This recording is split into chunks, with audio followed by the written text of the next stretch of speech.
How do, for me, the whole drug industry. That's addiction, you know, heroin, detox, methadone programs in prison, rehab, drugs workers. It's a massive industry, multi-billion-pound industry. If it was a business, it wouldn't be viable. It don't work, does it? The success rate is poor. That's not knocking anyone who works in that industry, but it's poor. We all know it is. People, we can do better. Into the vlog with Stephen. How do?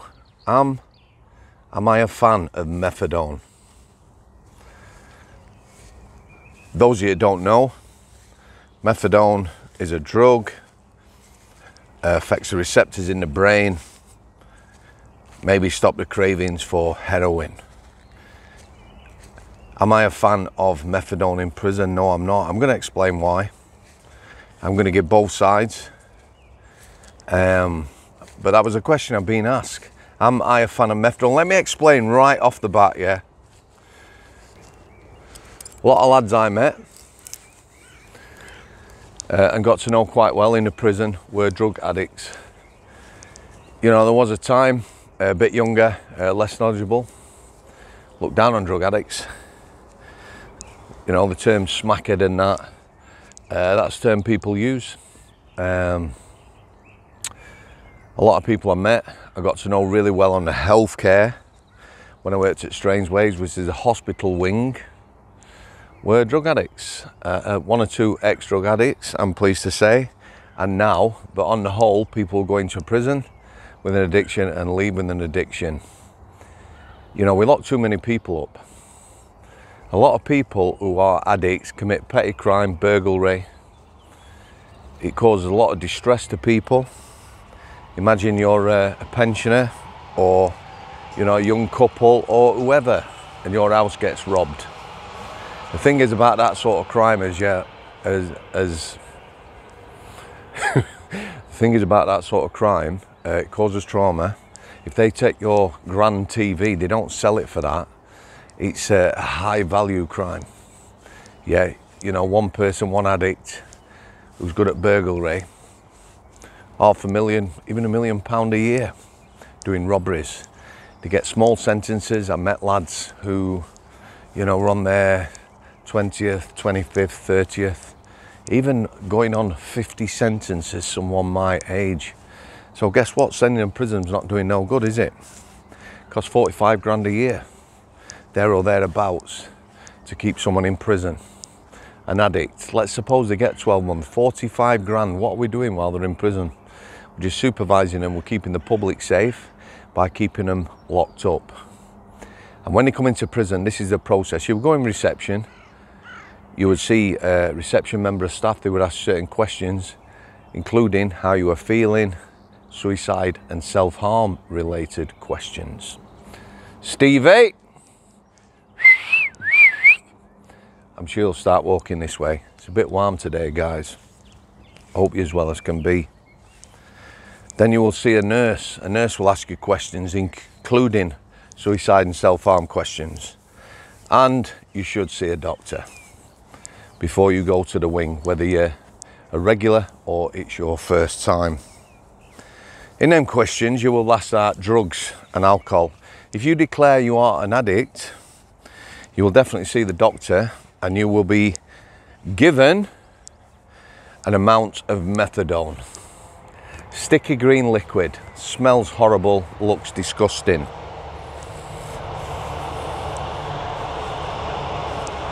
The next day, someone will be contacting your GP, and the plan is you find out whether someone is an addict, then you go to the detox wing. The more I think about that term detox wing, we're not detoxing anyone, are we? What we're doing is somebody who takes a poison, you know, heroin and the like, where we're saying we're not going to give you that poison, we'll give you another poison instead, methadone. On the out, there used to be lads in Manchester I knew who were on a script. Maybe that script kept them off heroin. I know before, I've met people who were on methadone 15, 20 years, kept them off heroin, allowed them to live a reasonably normal life. Other people say it's evil, worse than heroin. So in prison, you get on a heroin script, you go on the detox wing. We're not detoxing you, like I said, we're just giving you something else. There is other alternatives, Subutex and the like.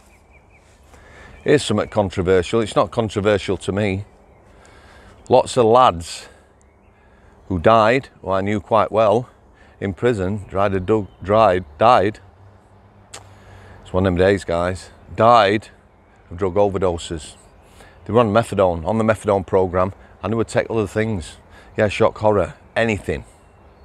Anything at all they can get their hands on, they will take. Let's forget, a lot of people are addicts, you know, block out emotions and that. Stuff like that. Prison is, when I look at it, a very dark place. I enjoyed some of my time working in prison. I've got to say I did. But a very negative and very dark place. So if you're an addict, you know, you're going to take whatever you can get hold of. One particular case I remember, a lad come in, he'd got a backside full of drugs. We knew he had. He come onto healthcare. He was taking them drugs. He was giving them drugs out on a healthcare. On association one day, that's when prisoners are out together. He'd handed out some of these drugs, and we had two lads who I equally knew as well. Pretty much all three of them fell asleep at the table. They were absolutely wiped out. Yeah, I had to put them back behind the doors. I filled in paperwork to say this lad, I believed, had drugs on him, a good amount. He'd been handing them out on healthcare, and he was moved off healthcare. He came on initially because he was in a bad way. He was moved off, and not a long time after, maybe a month, he died.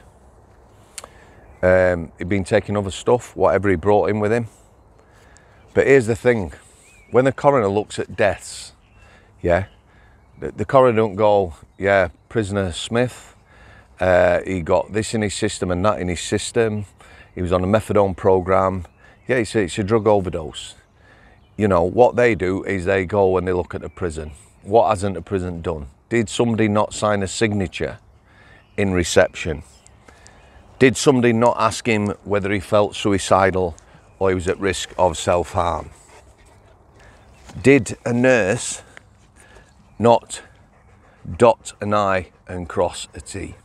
That's what coroners do when it comes to prison deaths. Yeah? And ultimately, that death don't get put down to the fact that they were taking numerous drugs, including being on a methadone program. That's not how it works. They're always looking for blame. Yeah, not the fact someone's an addict and taking other stuff. So am I a fan of methadone? No, I'm not. We don't detox anyone. Detox wing it's an oxymoron. Maybe it is, maybe it isn't. But you know, it's not a laughing matter for me. We don't deal with addiction. There's something way better we could do with people. We need to get them off drugs, get them some treatment, get them some therapy. Instead of spending money, keeping them in prison and then putting them, because you know, besides the 45 grand a year, if you had in a methadone program, I don't know what that costs for one prisoner. If you worked it out for a year, it's a lot of money. We can do something with them. We quite definitely can, but we don't. It's a really sad state. So prisons are full at the minute. People who should be going to prison for committing horrendous crimes, sex crimes, you know, paedophilia and the like. Let's make room. Let's start doing something with addicts. Plenty of countries do way more than us. We're way behind everyone else. You know, we just lock people up. Like I said, lads who've done 40 or 50 sentences, it's not doing anything, they're not learning, it costs a lot of money, but no one seems to care. And what I will say about prison, I met a lot of people, drug workers, who were amazing people, yeah? And he just wiped them out. He just wiped them out, knocked them sick. You know, no hope. They're just same lads. They would see them repeatedly over the years. They would offer them help, you know, bit of counselling, bit of this, bit of that. But ultimately, they keep using. They go back to using heroin when they left prison, and they will get another sentence at some point. So yeah, shocking state of affairs. Anyway, guys, I'd like to thank everyone who supported the channel, guests, past, present and future. At the minute, I'm just absolutely overwhelmed. Social media, emails, Insta, Twitter, WhatsApp and the like, I have just got hundreds and hundreds of messages. I'm going to take time out for a week. I will get out with a boy again this week and maybe over the weekend. But yeah, I just want to thank everyone who supported the channel. I'm sure things are going to get better. Hoping everyone's as well as can be. Thanks for coming. I'll see you.